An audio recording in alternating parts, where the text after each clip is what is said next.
மக்களுக்கு ஒரு அன்பான வேண்டுகோள். மத்திய அரசுக்கு கிட்டத்தட்ட 7,324 கோடியை எல்ஐசி தனது லாபத்தில் இருந்து மத்திய அரசுக்கு வழங்கியிருக்கிறது. இப்படி ஒரு ஆயுள் காப்பீடு நிறுவனம் இந்தியாவில் கிடையாது.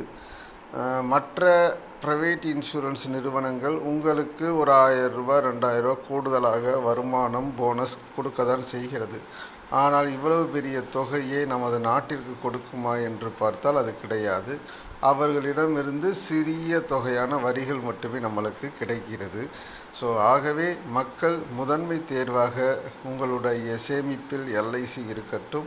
அது உங்களுக்கானது மட்டுமல்ல, நாட்டுக்கானது என்பதை நீங்கள் புரிந்து கொள்வதற்காக தான் இந்த பதிவு. எல்ஐசி என்பது மக்களுக்கானது, மக்களுடைய தேவைகளை பூர்த்தி செய்வது. மேலும் தகவலுக்கு தொடர்பு கொள்ளுங்கள். நன்றி, வணக்கம்.